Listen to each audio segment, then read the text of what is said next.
It turned out that no person had spoken those haunting words. Rather, it was a bird repeating what it had overheard, echoing the final moments of a man's life. The haunting echo that would eventually help lock away a killer came from an unexpected witness: a parrot. Marty and Glenna Durham lived in rural Ensley Township, Michigan, where small-town life meant everyone knew each other. Marty, 46, was outgoing, social, and passionate about motorcycles, and he adored his pet parrot, Bud, who could mimic his voice so well it startled guests. Glenna, however, was quiet and reserved, secretly battling serious gambling debts. Friends said tension had been rising in the marriage, with frequent arguments over money and Marty's fear of losing everything. Police later arrived at a shocking scene. Marty was found shot multiple times, while Glenna lay nearby with a head wound that looked self-inflicted. Initially, it appeared to be a tragic murder-suicide attempt, but detectives quickly grew suspicious. There was no forced entry, no signs of a break-in, and most notably, Glenna survived.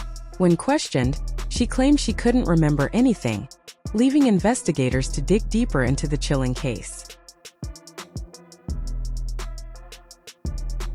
I told her I didn't feel good. She wanted to mom come up, and I said, no, I don't feel good.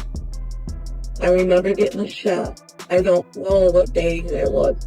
I know I had 2 prescriptions. I don't know if I even picked them. We were supposed to be going camping Memorial weekend. After Marty's death, his family took his beloved parrot, Bud, into their home. Just days later, something chilling happened. The bird began frantically repeating a phrase in a terrified tone, echoing the final moments of that tragic night.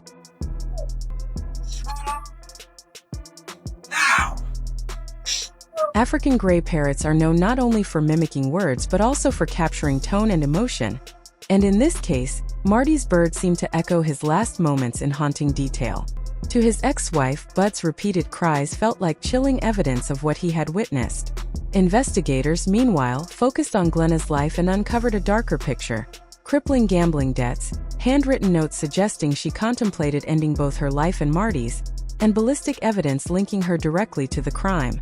Detectives believed Glenna shot Marty during a heated argument, and then turned the gun on herself in an attempt to stage a double suicide, but ultimately survived, leaving behind questions and a case unlike any other. Following an investigation, Glenna Durham was charged with murder, accused of shooting her husband 5 times, then turning the gun on herself in a failed suicide attempt.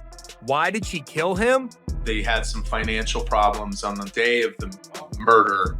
Their house was being sold in a sheriff's sale, which is a foreclosure type proceeding. The courtroom was heavy with tension as the case against Glenna Durham unfolded. While Bud the parrot's haunting mimicry of Marty's final words could not be formally admitted as evidence, since parrots can repeat without truly understanding, his cries still found their way into the trial through witness accounts, adding a chilling layer of emotional weight. Prosecutors relied on concrete evidence, laying out how Glenna, burdened with gambling debts and despair, planned the attack, fired 5 shots at Marty, and then attempted to stage a double suicide by turning the gun on herself but ultimately survived. The jury listened carefully, and in July 2017, they returned a decisive verdict: guilty of first-degree murder. Glenna Durham was sentenced to life in prison without parole, her quiet demeanor in court a stark contrast to the brutality of the crime. To this day, Bud the parrot continues to mimic Marty's desperate last words, a living reminder of a night filled with violence, betrayal, and tragedy.